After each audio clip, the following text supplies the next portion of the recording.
I moved around a lot, Kansas, Montana, Colorado, Utah, and I know what it's like to like. So you had to kind of reinvent yourself. I had to reinvent myself, and I know what it's like to be lonely and be the one. Like you talk about being authentic. Like I could change who I was at every spot if I wanted to. Right. I could be a troublemaker because no one knows any different, or I can be a really nice guy. Like I just chose to be me all the time. Hey everybody, I'm Eric Oberembt, and you're listening to Be Authentic or Get the Fuck Out. We talk about real shit, what's on our minds, and don't give a fuck if it makes you feel a little uncomfortable. So sit back, strap in, and get ready for some real shit. Hey everybody, welcome back to another episode of Be Authentic or Get the Fuck Out. I'm your host, Eric Oberembt, back here at D2D Con 7 with another interview for you. Excited about this one. I love getting to know people a little bit better. We've hung out a couple of times, but never really gotten to like sit down, have a conversation, get to know each other a little bit better. And so that was the reason that I decided to have this gentleman on today. I'm going to let him introduce himself, but I want to introduce you, everybody, to Ashton Buswell. Hey, I said it right. You said it right. Fuck yes. Nailed it. Nice. Nice. So how are you? Good, man. Yeah? Yeah. How's the show been? Excited to be here. Good. Yeah? Good. Yeah, I love reconnecting with, like, creating new relationships and reconnecting with old relationships. Like, that's what these kind of turn into, right? Like they turn into like a little family reunion and totally. Like get to see everybody that, you know, maybe you don't get to see all year all the time, and makes it kind of fun, right? There are some bad people that do some bad things, but for the most part, man, the industry is just full of good people doing good. You just got to find them. You just got to, yeah. And once you find them, man, like be around them and stay around them. Yeah, love up on them. Make sure that they know you care and that you're friends, right? And it's cool because we're in different companies. We could be considered enemies. Yeah. But there's so much abundance out there. There's no reason to make enemies. 100%. So tell everybody what you do now.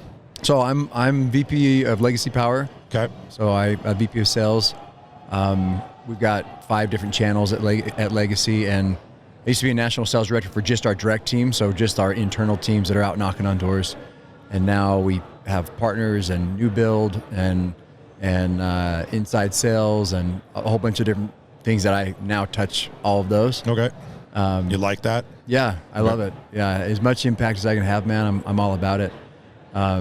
So I've been in, a little bit about my door-to-door stuff in my career. I started selling satellites door-to-door in 2005. Oh. So a long time ago. Satellites, door-to-door. I would literally run for $60 a cell. That was what we were doing. We were just getting after it, man. Really? And so I did that for 3 years. Like a direct TV type thing? Direct TV, Dish Network. Yep. So I did that for 3 years. Then I sold alarms for 3 years. Then moved to San Diego and started some businesses with my brother. And then got roped back into door-to-door doing solar 10 years ago. So I've been in solar for 10 years and love solar. That's like my favorite product that I've sold. I've never sold roofing. So maybe roofing would be more favorite. I don't know. Highly unlikely. What do you like about solar? The fact that you're that passionate about it? Everybody wins. Okay. Solar. Like everybody wins. The customer wins. The utility wins because they get to count the renewable, like the solar panels towards their renewable portfolio. They have to have a certain amount of power to be renewable by a certain date, right? There's government mandates. So customer wins, the utility wins, solar company wins, sales rep wins. Like the whole thing, there really isn't a lose. The only person that loses is the utility loses some of their monthly revenue, but they still got to be connected and count towards their portfolio. So there's a win there for them too. So tell me about the hat. The hat, man. Last year our company was just starting real slow. And I thought, I got to do something to get everybody cranking. And my role isn't like personal sales. That's not my role. I train a lot. I recruit a lot, a bunch of different things. But I thought, you know what, man? What if I went out and did 28 sales in 28 days? That would move, and kind of do a come with me leadership. Instead of a go do this, you can do that, but like come with me. I'm going to do it too. And I challenged everybody in our company, who's going to call their shot, who wants to do this. And we had about 12 people that were like, I think I can do that. And we had 5 that ended up doing it. So really? I got 20, I actually got 30, I got 28 and 27 days. And then my wife and I flew to Ecuador and I got 2 cells in Ecuador, which was cool, like over the phone. So I got 30 in the month. And then what I thought I would do this year is like, that was so good for our company and helped us just kind of get off the ground get the wheels turning at the start of the year, that I would just make it like industry wide. So, and it isn't even necessarily just solar. That's kind of who follows me the most. But if it's a roofer, if it's a pest control guy, if it's an alarm guy, like I'm putting it out there. Anybody that wants to get 28 cells in 28 days to come do it with me, and we'll do a little. Well, I'm going to have a little like group me or a little group where I'm going to tell them how I'm going to do it, and I want them to tell me how they're going to do it, and just kind of be creative with ideas. Do they get a hat? And they get a hat. Okay. All right. So yeah, I want to make sure they got a hat. They get a hat. I made some hats up. There was there was 5 people that did it in our company, and then I asked like in the industry, and not everybody sees my stories, and not everybody follows me, and all those things, right? If you want to follow me, you can. Ashton Buswell on Instagram with an S. Yeah, ASHTONBUSWELL. You can find me there. But so not everybody saw it, but one person did. I was like, does anybody from your company, did anyone do this? And a girl responded back and said, yeah, I did. I was like, I'll have something for you at Door to Door Con. Nice. So I gave her a hat already. So she's got one, and people are like, is there incentives? Like, dude, it's just about the what you get out of it is you get a sick hat, and it may not even be that sick, a lot of pride, and your year off to a great year. Yeah. You know what I mean? So that's what I'm doing. That's awesome. So are you gonna do it again? Yeah. So I'm doing it this year. Okay. I'm like, let's go. I'm in. I'm doing it. And how'd it feel to get back into that? It was awesome. Like, it was. I haven't really. So last year I may have had a little unfair advantage because there was something with the utilities in California that was like a deadline that I could call a ton of people that had never signed up, but I'd sat with, or referrals, and just hammer it. So I knocked some doors last February, but I was just following up with a ton of people that I hadn't closed yet. This February, I got no leads. I haven't knocked consistently for like 2.5 years, 3 years. Got it. So this year's gonna be tough. I've got no pipeline. I've got one person that was going to sign up this week, and I was like, you know what? They're doing this thing in February. Could you wait till February? I'll do an incentive, right? I can incentivize her, and she was like, oh yeah, totally. I'll wait. And I was like, I'll call you on February 1st. She already passed credit, right? Like I've already done some things, so I have one deal, and then I've got to like hustle my face off for 27 deals. Wow. And I'm a little nervous, but I'm actually really excited too. Yeah. Yeah. So that's awesome. Good for you. So how did you? How old are you? Almost 42. Okay. Couple days. So where'd you grow up? All over the country. Okay. Yeah. Did you call anywhere home? Born in Colorado, raised in Kansas, lived in Montana for a couple of years, and then moved to Utah. So I kind of claim Kansas and Utah. Okay. Where I'm from. So how did you grow up? What was your growing up like? Was it? Do you have I had 2 loving parents? Dude, I had a pretty special. You're that fucking guy. Yeah. Okay. Yeah. All right. I had a pretty special. I mean, there's 8 kids in my family. Oh wow. And my dad had great jobs, but he spent all his money on us, which I'm super grateful for. Sure. My dad is crazy talented. Could have had a couple of kids and lived in a major mansion, and he was really successful. But instead of doing that, what he did is he let all of his kids have as many opportunities as they want about whatever they wanted to do. You know? Okay. I wanted to play the violin, sure. I'll help you with that. You wanted to try soccer, you want to try swimming, you want to try whatever. He was all about it. And so what did you want to do? I wrestled. I did some instruments. They wanted us to do that, but I wrestled, played soccer, baseball, and football. One thing that I'm doing, something I think you'd think was pretty cool, is I'm training for the World Championships for old guy wrestling right now. Really? Yeah. So what's that like? I wrestled in college. So my last competitive match was in 2004 in college. Okay. And then 2022, I wrestled at the U.S. Open for old guys. And tore my labrum my first match. I ended up wrestling 11 matches in like 22 hours, which if I was in the best shape of my life would have been a feat. But like having only been on the mat like 3 or 4 times before that, it was pretty intense, dude. But my wife and my daughters loved it, and I loved it. Like it's something I've been passionate about. But there's no like pickup wrestling gyms, right? So it's not like I could just go pick up wrestling and do with things how I do love. you do that? So I went and found a high school that would let me like coach and train with some of their kids. I went to an MMA gym, and they have a wrestling night, and we were wrestling, and their stuff, they don't stop when you hit the wall, but I'm used to like, we're out of bounds. And so I stopped, and this dude was like jamming me up against the wall, and I'm like, dude, what are you doing? He's like, we don't stop here, buddy. And I was like, oh shoot. So I'm like against the wall trying to wrestle out of it. It was pretty funny. But anyway, I the last couple of years, I've been working real hard on making sure that my health was a priority and giving myself big goals. And was like, what if I went to the Worlds? That'd be crazy, right? And so I looked up, and the guy that I beat at the U.S. Open got second in the world that same year that I wrestled. I'm like, dude, I'm basically second in the world. Right. Not really, but yeah. I was like, maybe I should do that, dude. I should train for that. I should bulk up a little bit because I was a little smaller than a lot of the guys, just the way the weight class fell. Yep. And the last time I wrestled and trained for the World Championship. So Croatia, October. Oh, really? Yeah. So Croatia in October, and that's Worlds. That's Worlds. So do you have to qualify? I've got to do well at the U.S. Open, which is in April. Okay. So I feel like you're counting your chickens. Well, I'll tell you, and this may disappoint some people, and it may not, just because going to Worlds is a pretty cool thing. To qualify to go to the Worlds, you have to go to the U.S. Open. So if I got smoked at the U.S. Open, they would still let me go to the Worlds. Really? Yeah.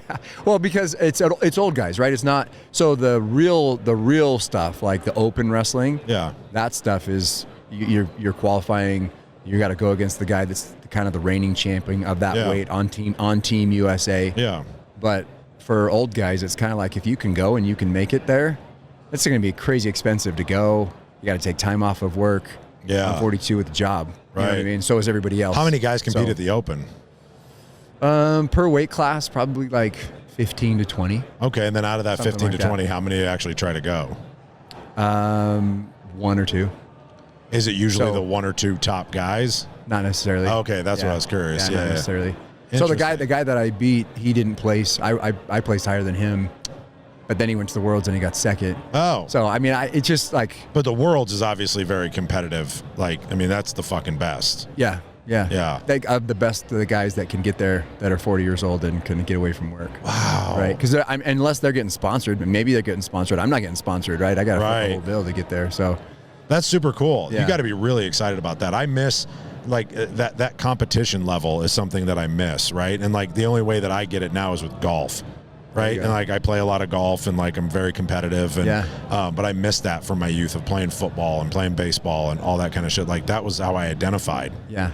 Right, as a competitor, not even as an athlete, right, but just as a fucking competitor. Like everything that I do needs to be like, it's not, you know, it's fun winning. Yeah. Like, fuck that, play the game and it's fun. Like, it's fun when you win. It's not that fun when you lose, right? Exactly, yeah. I'm going to keep fucking playing until I win, right? But like, I miss that competition a lot. I envy you that like you found that thing and you're not broken enough like me. You know, like. Well, and that's the thing, man. I've been to a couple of wrestling practices, and after or even during the practice, I'm like, why the freak am I doing this, man? I'm like too old for this. But that's also what I like, because I'm like, no, this is gonna be good for my brain. This is gonna be good for my like still getting after it, because sure it hurts, and I don't actually need to be doing this. Right? I'm not getting paid to do this. This is completely volunteer. It's actually taking away from other business things and family things that I could be doing. Right. But you know what, dude? I want to do it. Because I want to prove, and your family's cool with it. Yeah, my family's cool with it. I want to prove to me, and I'm going to take I got 4 daughters. Oh, do you? And I'm going to take my daughters, my wife. We're going to go to Croatia. I mean, how cool is that, dude? Your dad is representing the United States of America at a wrestling tournament in the world. That's pretty sick, right? So it's been fun to have people follow along on the journey a little bit. Like, wow, dude, this is cool. This is inspiring. And I hope that it inspires some people to be like, all right, maybe I shouldn't be this fat, or maybe I shouldn't be doing whatever thing. But really what I want it to inspire is me and my kids and your kids. And my wife. Yeah, 100%. That's really what I'm doing. How old are your kids? They're 3, 6, 11, and 14. Did you say all girls? All girls, yeah. I have one. One girl? I have one little girl. Yeah. Yeah, and I can't imagine having 4. Yeah, it's the best, dude. It's the best. It is the best. Yeah. 4 would scare the shit out of me, though. And yeah. And people are like, dude, we're almost there, which is true. I'm almost to the teenage years with multiple teenagers in the house, right? So I've got one that's 13 or 14, And I just have this overwhelming feeling that you probably have like really good kids. I've got a really good kid. Right? Like, I don't know why. My wife is like incredible, man. Yeah, like, and I'm not saying my kid's not good, right? Yeah. But I got a feeling she's going to be a fucking pain in the ass. Like, she's going to be a fucking nightmare at some point. Like, she's cute, she's fucking mouthy, but not like shitty mouthy. You know what I mean? Yeah. Like, she's smart mouthy. She got that from me. And I ruined. I'm gonna reap what I sowed. You know what I mean? Like, I'm gonna get back everything that I gave when I was a kid. And you were probably like a good kid, so your kids are gonna be good for you. I got into some mischief too, but yeah, I was a pretty good kid. Give me an example of mischief that Ashton got into. Man, Dustin Bates, where are you, man? I could use your help on a good story. What is the worst thing that you ever did? Here. I don't know. I guess I can't think of anything. Take all the pause you want. Lexi can edit the pause. Edit this. Okay. She can edit the pause. So yeah, take as much of a pause as you want. I mean, stupid stuff. We would collect straws. So I would take handfuls of straws from places. We were collecting pens for a minute, me and all my best friends. So we went on a trip to Breckenridge to go skiing from Kansas, and we found boxes of pens. So we would just like snag boxes of pens and they give you a little pen. So again, this is like little stuff. This is not too much mischief, but like. So were you a thief? Like you were a thief. Collector. I was a collector. You're a collector, but a thief, all in the same. Of like non-consequential things. You know what I mean? So you had a little klepto in you. Yeah. We had we busted a bowling ball in a. We had a 6-pound bowling ball that we smashed up pretty good at a bowling alley. Like against the pins and whatever else, but we weren't supposed to be doing what we were doing with that bowling ball, throwing it around and whatever. Dude, I don't have a lot. I don't have a lot of bad. You know stuff. what? Actually, I think that the insight from this is like I just got doing an interview with somebody that like kind of has a more similar background to me. Of like we got into some real fucking trouble. He ended up in prison. I was in jail. Wow. Like the whole thing, and you know we can. We correlate a lot of our success to that struggle and that strife, you know, that we went through, and that it helped turn us into the people that we became today, right? For sure. But I think that there's also a lesson there because we both struggle with our kids don't have that struggle that we had, right? They're being given fucking way too much shit, right? They're being and not opportunities, right? Because opportunities are one thing, right? But it's just giving sometimes too much, right? And so we both talked about that, and I've talked with numerous people. Like, I struggle with like, when is enough? Like, when do you cut it off? When do you stop? Like, because at some point you still need to learn a fucking lesson. You know what I mean? Like, you got to go through something. But then there is the flip side of that, right? And then there's guys like you that did grow up where everything was, okay, right? And things were good. And like I had a loving family, don't get me wrong, but like you had a loving family that like supported you and gave you the opportunities that you needed. And you were the guy that took those opportunities and did something with them, right? And then there's these other people are the ones that I want to fucking choke and punch in the throat that are given all of these things and then don't do shit with them and expect to be given more as grown-ass men, right? And I think that that's where that misconception is, right? Like, just because you were given opportunities and given things, it doesn't mean that you're going to turn them into something, right? Like, you still had to put in the effort, right? And still had to have that drive to do 28 and 28 and, you know, all of those things and fighting in the and still competing and wrestling today and doing all of that shit, right? Yeah. You still were taught that. I assume there was somebody in your life that taught you and helped you with that mindset, right? Yeah. And I think who was that? My dad. Okay. Yeah, my dad and my mom. My like, and I'm grateful for good coaches too, right? I love that coaches can help mold children, as long as they're like the right coaches. Yes, doing the right things. But I totally agree with your idea. Right now, there's so much abundance with so many people that you're like, man, where's the struggle? Like, what helped me grow a ton was I come from a big family. I kind of had to fight for there you go. 8 kids. I'm the middle kid. My older 2 brothers were bigger, stronger than me. My older sister's the toughest of all of us, and you know they would go easy on my little brother, but they wouldn't go easy on me. You know, so I had to fight, and I moved around a lot. Kansas, Montana, Colorado, Utah, and I know what it's like to like. So you had to kind of reinvent yourself. I had to reinvent myself, and I know what it's like to be lonely and be the one. Like you talk about being authentic. Like I could change who I was at every spot if I wanted to. Right. I could be a troublemaker because no one knows any different, or I can be a really nice guy. Like I just chose to be me all the time. You know, whenever and that worked. And that worked for me. Yeah. And luckily I was good at sports, so when I moved, it was football season, and I was faster than everybody on the team. They're like, "Oh, I want to be his friend." Right. You know, so sports is the great equalizer. I think sports is really good. Yeah, like if anybody can learn anything from that, it's like having that team concept. Right. There's nothing that I learned more that I learned from sports. Right. Well, and not even just team, but like accountability and hard work. I mean, my wrestling. One of the things that I love about wrestling is that it's one-on-one. It's you and the other dude. Yep. And you're not even hardly wearing any clothes, right? Like you're like exposed. This is you. You're gonna. If you win, it's because of you. I think I would have. I think I would have wrestled if there was more clothes. More clothes. Yeah, I think I would have. Like that was the one thing that I was like, I can't do that. Like I can't do that position with like that was the one thing that held me back. Like I couldn't fucking do it. But you're very vulnerable. Yeah. So it's just you. It's just you and another guy. Maybe sometimes the ref will make a mistake and you'll lose a match because of that. But it's like, oh, does that happen a lot? Not a lot, but it happens. So you got to be good enough to like take it out of the ref's hands, right? Okay. But most of the time they'll get it right, but sometimes they'll get it wrong. What do they get wrong? I don't know wrestling that well. What do they get wrong? Oh man, when I was in Tulsa Nationals how old was I? 10 or 11. The ref totally didn't give. The guy should have got a stalling warning and a point. I should have been in the finals, and I got kind of hosed by the ref because he didn't call it right because the guy was a local guy and he wasn't. And maybe it was because it was a local guy, or maybe it was just a really inexperienced ref. Whatever it was. Sure. I lost that semifinal match, and he went on to the finals, and I had to go get third. Okay. Yeah, I didn't know that there was that much ambiguity. In that. Obviously, it doesn't sound like it's a lot, but it's not a lot. But yeah.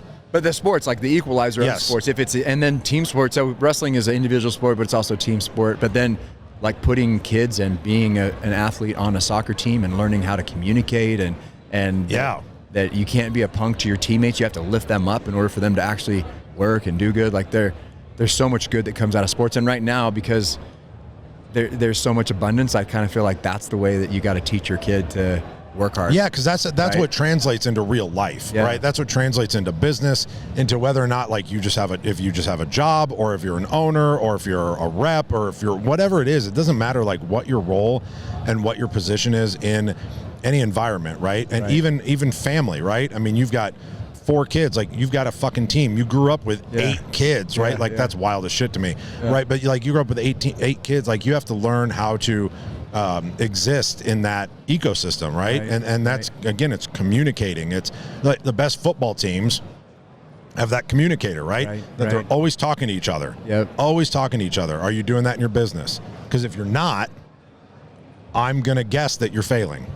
Right? I'm gonna guess. Or you're on the precipice of failing. Yes, right? 100%. If you don't communicate, then you're not gonna win, right? I wish that more kids that were struggling with anything would be pushed into sports to be able to have that totally conversation, right? Totally if there's one thing that I support more than anything, it's that, right? Do all your kids play sports or going to play?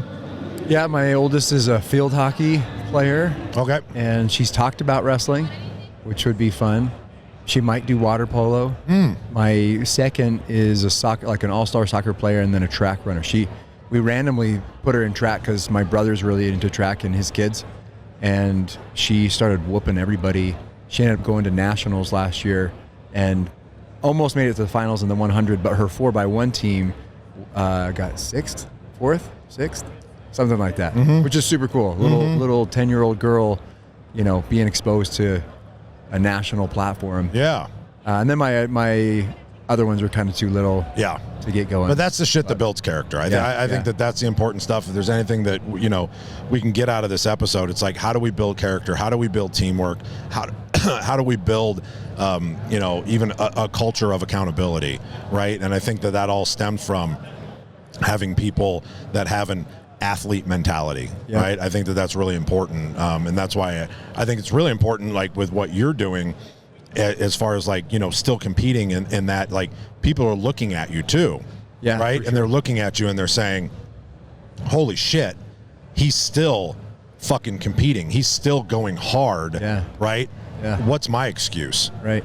Right? Yeah. Exactly. It's even, I mean, and to take it to another level, it just reminded me of that, some like clip that I saw the other day where the guy was like, I was literally just at the gym and I saw some guy with his, you know, like in a fucking wheelchair doing curls and working out and whatever. And he's like, and I was sitting there and like, I felt a little tired and didn't want to do squats that day. Yeah. And it's like, or I could not have legs. Yeah.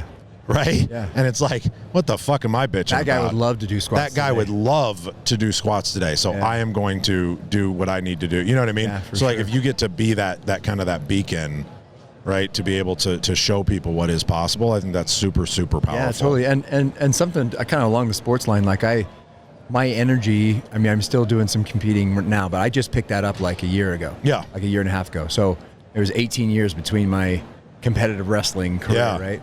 But I've changed my sport is sales. Right, and exactly. I totally look at it that way. I'm just playing a game. So the more doors I knock on, it's just part of the game. If I sell somebody and they cancel, that's just part of the game. Yep. Right? And so I've created... Take it out of the ref's hands. Yeah. Take it out of the ref's hands. I got to be good enough to beat the other guy by a good amount so that it's mine to win, right? Yeah. But I think that's another thing that can translate into business aspect. You know, and I want to win, but I also want to respect you, right? Like and wrestling, I love that about that. Like you will want to beat the crap out of that dude, but at the end, you're like, dude, that was a good match. Yep. You know what I mean? Like thanks for such a good match. And the same thing goes in business. Like I want to beat you, but at the end, I'm gonna be like, dude, thanks for pushing me so much. Yeah. Thanks for being so good. And that's part of what I think the door-to-door con stuff is good. There's a lot of people here that want to beat each 100%. that want to win. Yep. Right? Yep. But at the end of it, it's like we all push each other. Respect. Yep, absolutely. Yeah. So the way that we always wrap up is I always give the floor back to the guest to kind of like wrap up whatever thought that they might have had that maybe we didn't go deep on enough. But the one question that I always ask I didn't ask it directly, but like I want everybody to know what is the one thing that whether it's, you know, like a charity or service work or something that you do that you're just the most passionate about. Like what should everybody take away that like Ashton is passionate about, that like cares the most about? So, man, a couple things probably, but it's kind of all wrapped into like, you can have it all. I'm going to write a book. It's kind of started. It's called The Balanced Life. Okay. People are like, dude, Ashton, how can you be good at church, good at home, good with your family, still crushing business, still being fit? Like, how do you do all that? How do you have time for all that? And we all have the same amount of time. And there's a lot of people that are doing a lot with their time. Yep. And so I'm super passionate about helping people know that they can have it all. Yep. Being an example of that, and then trying to help other people to live that way too. Too often in business, it's like, I've got to either sacrifice my business or sacrifice my family. Like, you don't really have to sacrifice. There's sacrifices that go into it. Correct. But like, you don't need to sacrifice one or the other. Right. You can have it all. The thing that I always talk about is, and I don't know if you agree with me on this or not, but the thing that I always talk about is that you don't have to strive for balance, right? You have to strive for, when you're doing that thing that you're doing, if you're doing work, do fucking work. Yeah. Right? And if you're doing family, do family. And if you're doing fitness, do fitness. And don't let yourself get distracted by family or by work while you're doing that thing that it is. Then you can consider yourself, quote unquote, balanced because you're putting your energy into the thing that you're doing in the present, so that when you're with your daughters, you're not thinking about all of the other things, because that's when you become unbalanced, right? That's when the fucking teeter-totter goes like that, because you're supposed to be here, but you're fucking over here, you're somewhere else, and you're not getting it done, right? And I think that there's a misconception about what balance really is. It's not that you're balancing, right? It's that you're going all in the thing that you're doing right now. You nailed it. Right? And then when you're doing the other thing, you're fucking all in on that. And it can be all living in the same ecosystem, right, but separately, so that the attention is being given to where the attention needs to be given. It's why I'm super intentional about making sure that every Sunday I'm with my daughter, right? And we're having ice cream and we're having our pizza on Sunday. Like, she was very mad that I left and came here, and she's like, when are you coming home? And I'm like, I'm coming home on Sunday. Daddy, that's our day. And I'm like, I know. I land at 11 and we will have our day, right? There was no late flight out. So this is what I had to do. And she's like, okay, you better be back. And I'm like, all right. Like, she knows. She's 8. And we started doing that when she was 3. Love it. And in 5 years, I've missed like 6 Sundays. And every time I leave and she's like, and I'm like, honey, I have like not missed any Sunday. And she's like, 6, Daddy, you've missed 6. I'm like, Jesus Christ. Keeping track. Like, she knows, right? Like, she knows, but I want her to know. Right. Right? Because then when she grows up and she's older, she's going to remember. For sure. Right? That like we were putting in that intentional time together to be able to make those memories, right? 100%. That's the balance that I want to have. Yeah. And the book is called The Balanced Life because that's the phrase. But right at the very start, I believe it's not balance. It's work-life harmony. Right. Or having harmony in your life. There you go. And the principle you talk about, I call turn your brain on, turn your brain off. There you go. When it's time to be on work, you're on that, and you're off the other things. When it's time to be on home, you're on home, and you're off the other things. And that's hard. That's a trained fucking skill. It is a trained skill. That is a trained skill. Very like, it's difficult. not just going to happen because you want to make it happen, right? Like, you have to work very hard to be able to turn it off and turn it on and do the things that you're talking about. Yeah. I'm excited for that book to come out. I will read that book. Yeah. So send it to me before before it publishes. Send it over to me. Yeah, and I'll give it a read. Ashton, thank you so much for being here, man. You got it, man. I'm really glad we got to know each other a little bit better. I hope that continues into the future as well. Thank you, everybody, for listening. Thank you for watching. Please like, subscribe, share, all that shit. I don't have any sponsors, so Zyn, for all your nicotine needs. Cinnamon is my favorite. What's yours? We don't have any sponsors, so I'm trying to get Zyn to sponsor me. It's not going to happen, but I'm going to keep trying. I'm going to keep trying on every fucking episode. I'm going to plug Zyn. Do it. So maybe one day I'll get a sponsorship out of Zyn. But thank you, everybody, for tuning in. I really appreciate you. And remember, everybody, be authentic or get the fuck out. Can't be authentic. Get the fuck out if you can't be authentic. Get the fuck out if you can't be authentic. Yeah. Swipes.